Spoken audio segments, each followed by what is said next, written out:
Primetime local news, serving the Lakeland and Midwest regions. Hello and welcome to Primetime Local News. My name is Thomas Wildman and thank you for joining us. With back to school approaching, sports are also making their yearly comeback. Arlene Hofford has more. Hockey is inching closer to a return now that summer is coming to an end. With all of the excitement around the new season starting, sports stores like Factory Sports and Lloydminster have seen a spike in business recently. Yeah, no, it's getting super busy nowadays. In my opinion, hockey's starting earlier and earlier every year. But yeah, it's picking up here quite a bit with skates and everything like that. A bunch of young guys coming in and getting fully suited up in everything they need. So yeah, it's been picking up quite a bit, yeah. It's not just hockey and other winter sports that are popular with back-to-school students. Summer sports are still going on during the start of the school year. The summer sports are pretty popular with us too. Obviously, we got a lot of lakes around here that are pretty calm and nice to go to. So surfing's pretty big, so that's pretty good with us. Biking, we get some tracks around here. We got Bud Miller, so those are always fun to go to. So, yep, those are a pretty popular option for us too. Both summer and winter sports are fun and healthy activities for back-to-school students to participate in and get both their minds and bodies in top form. With summer ending and school starting back up again, lots of sports like hockey are coming back into fashion. Lane Hoffert, Primetime Local News. With the warm summer weather still in effect, Border Paws Animal Shelter is looking for volunteers to walk their many dogs at the shelter. Volunteers are constantly needed as the shelter is past capacity for dogs. The initiative is designed for a low-stakes way to possibly meet your future furry friend. A lot of volunteers come and apply to come and take the dogs out for walks and stuff, because usually there's not enough staff to get everybody out. And I mean, they get outside, but it'd be nice for them to have a nice walk and just get off the property, you know, have a little run. Border Paws is also offering a Dog's Day Out program, taking one of the dogs for an entire day.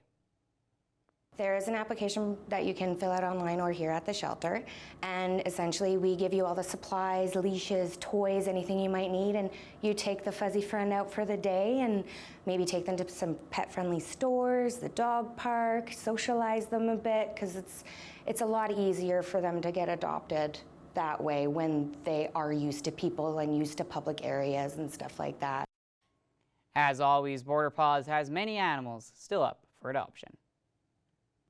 Kids will be heading back to school in a few weeks, and it can be a tough time if they're dealing with parents who are newly separated or divorced. Stacey Comer has more on how parents can help children in this situation.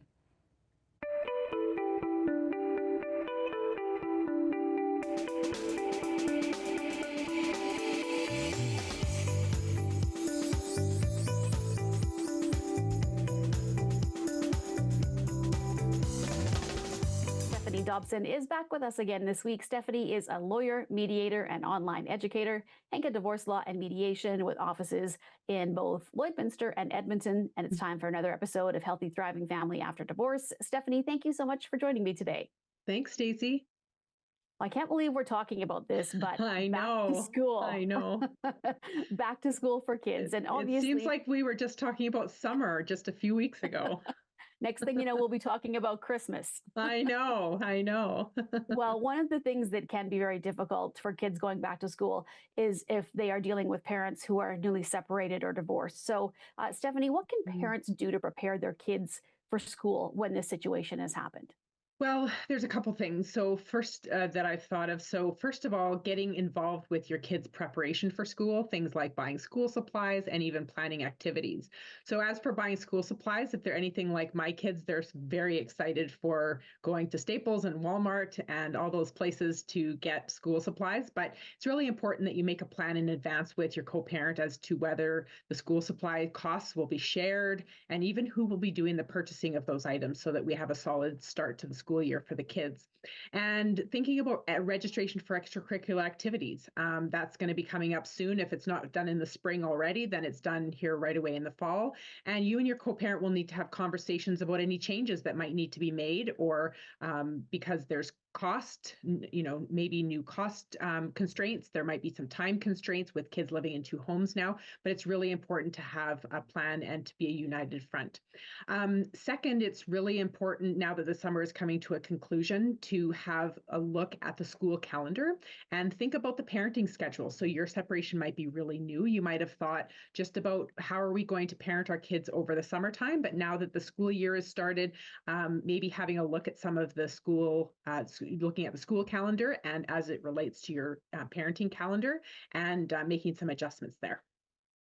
So once school is actually started and kids getting into their habits and stuff, what can parents do to make sure their kids are supported educationally? Well, first, I always recommend that parents talk with school supports. So the news of a separation or divorce may not have reached the teachers or the administrators yet, and it's really important that they know what's happening at home for your children so that they can monitor your children during the school week and notice any changes in them and come back to the parents and let them know. Next is to show solidarity as parents. So there might be issues that arise for children with respect to their education. So it's really important that you show a united front as co-parents so that the kids know that you're both there for them and that you're both able to meet with the teachers and to meet with the administrators, or to have a meeting with your child themselves to make sure that they're supported there. And of course, get involved. So get involved with the school, depending on your children's grade. Of course, kindergarten, you might be able to go and help be a volunteer in the classroom, and you can monitor your kids and their development and how it's going in the classroom. Even things like field trips, class projects, getting involved in their education system really will help you to notice if they're struggling or not. And now, if this is a new situation, Stephanie, something's happened over the summer, lots of changes. How can you make sure that the children are also emotionally supported in their return to school? Well, just like talking to the teachers and administrators can help you to support your children educationally, it's also really important to talk to your children to help them prepare for what they're going to be talking about at school. So, of course, when kids first get back into school, they'll be talking about their summer vacation and with their peers, or even as a class when the teacher asks, how was everyone's summer, and people are responding. So you can really help your children to prepare for what they might want to say. Every child is going to be different as to how willing they are to be open about what's going on at home or what happened over their summer vacation. So really helping them to rehearse and figuring out their own comfort level will really help. Even preparing to answer some common questions. So doing some role play, right? How was your summer vacation? And what do you feel comfortable saying? Do you have to move away? How often do you see each of your parents? How are you feeling? I mean, these are the kinds of questions that might be coming up for your kids at school.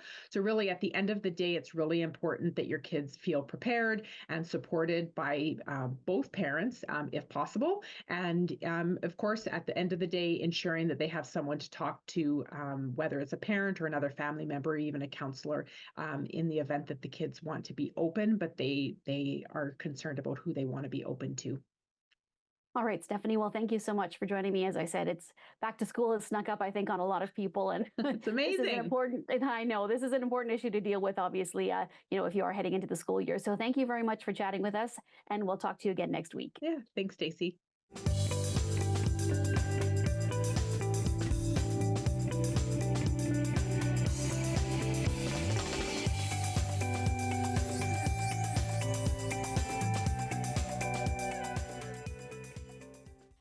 And that's all for news. Sports is next, but first, here's a look at your closing market.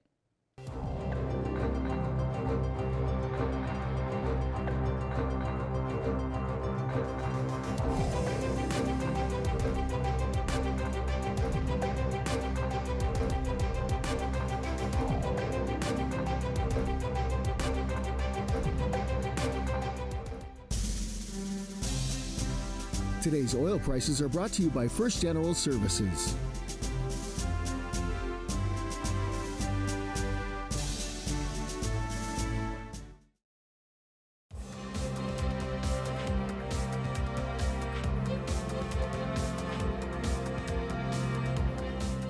It's the second week of the Lloydminster Bobcats hockey camp, and one of its main leaders is a new face to the organization.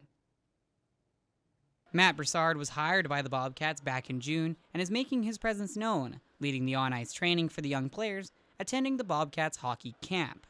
It's really good for the kids. It's a really good way for me to get to know all the guys on the team too, because obviously they're here helping out with the camp. So we're just trying to make it a lot of fun for the kids, something they're going to remember for a while. And who knows if one of these kids will be wearing the Bobcat uniform one day too. His work and knowledge has been noticed and appreciated by head coach Jeff Wojciechowski.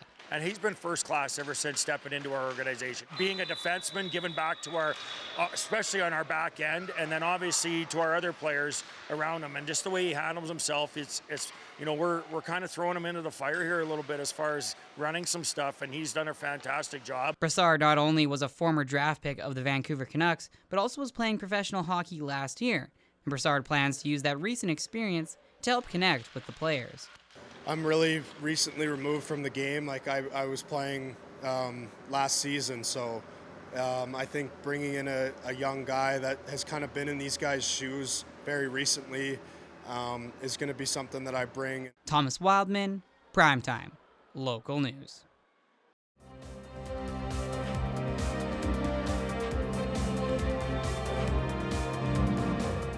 Thank you for watching Primetime Local News. My name is Thomas Wildman, and have a great rest of your day.